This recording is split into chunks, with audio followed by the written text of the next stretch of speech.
Everyone is always wondering about the mythical diet and lifestyle of the Olympians, and I'm not an Olympian, more towards the back of like the global top 100, but anyway, people wonder, is it just a normal diet? Is it like just McDonald's with like a couple vials of hard juice? And it's actually both.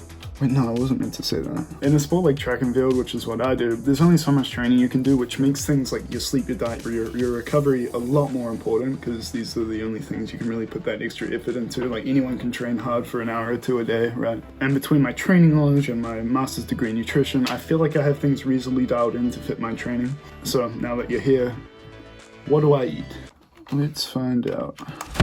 So, starting off, I usually fast in the morning unless I have training, so here's me being a little bit dramatic, but anyway, I find it helps me keep a bit clear-headed in the morning if I have some work to do, which is helpful. And then, my usual lunch, I'll start off with some quinoa. It's a bit of a staple for me. It's got ecdysterone, which I'll talk about later. Usually when I rinse it off, it's got this like bitter stuff over the top of it, so you gotta make sure you get rid of that. And then some olive oil. I love olive oil. Put it with most things. I usually have a high calorie target, so it's helpful. And those unsaturated fats, we love those. So I get that sort of like toasting a bit as I get the quinoa, the spinach going now.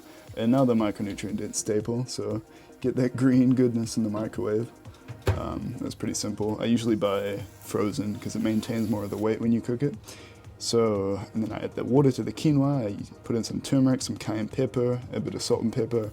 I find that, turmeric is quite tasty with it as well. It helps with inflammation, and then the black pepper helps with the absorption of the turmeric by like 800% or something crazy. So anyway, I throw those in. Those are the two staples, and then whatever I also have around I'll throw in. So I got some kiwi fruit today, love these two. They're in season at the moment.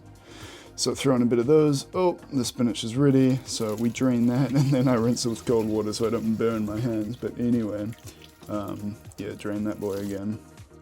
And then, because this isn't that high in protein, I throw in, a scoop of that with some milk in this shaker, which is a little bit over the top, but that's all right. It came for free, so we'll take those.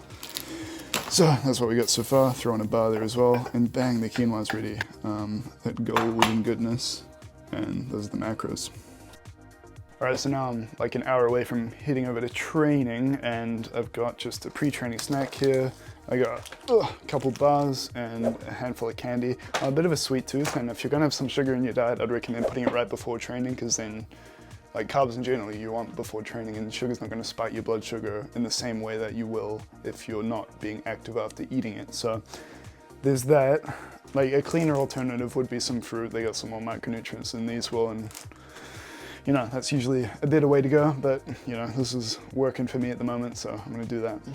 I also find with people like sharing their full diets, they just intentionally on that day, they bias it to not eat like anything that's got like a crumb of sugar in it, so I'm just being honest here. It's like, oh, what, I'm gonna die now?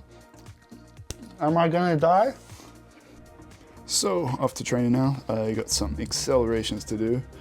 Although I'm a jumper, it helps to have a bit of speed. It's, most of the game, and accelerations are one half of the sprinting, so, we get those in. Feeling pretty good despite being cold, and then getting into jumping, I put the beanie back on to get going. A couple drills, couple takeoffs, nothing too crazy. I was a little bit worried that my groin was a bit funny, so I wasn't going too quick, but the jumps were alright. No pain. So we take those, and then you come off the box for a couple at the end. Those are fun, man. You get to fly. It's a good time. Somehow managed to get down into my singlet. I probably shouldn't have, it was quite cold, but anyway, it's feeling pretty good. And then I get home and I throw the rice on while I have a shower. It's cooked, and then what's this? What is that?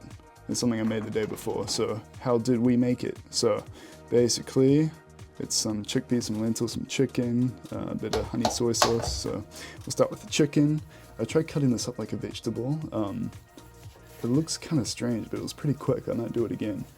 If you don't mind your meat looking a bit like tofu, like all cubed up and stuff, but anyway. So that gets thrown in. I've thrown some red bell peppers. They've been on the vine the longest. They're the most macronutrient dense. Throw in some spices, a bit of lemon pepper, more cayenne pepper. You can actually see my quinoa there that I was cooking at the time too. But anyway, throw the chicken in, let that cook, and then the chickpeas, because they take a bit longer than the lentils, which come in afterward. Then it's all gone. We got this big old mess of tasty goodness.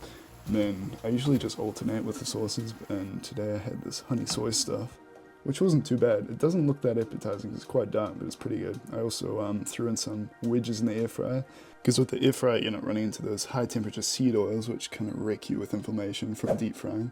But anyway, here's the micronutrient and macronutrient breakdown, calories and macros on screen, and I'm hitting the mark with most things aside from vitamin D. But we get that from mostly the sun, so I'm not too fussed. A few side notes there, because I was struggling to keep up with the voiceover, but quinoa's a staple for me, same with spinach, because they both have ecdysterone, which is a beta estrogen agonist, and it helps with a lot of muscle interactions, muscle protein synthesis, some of your progression and recovery, so great thing to have in there.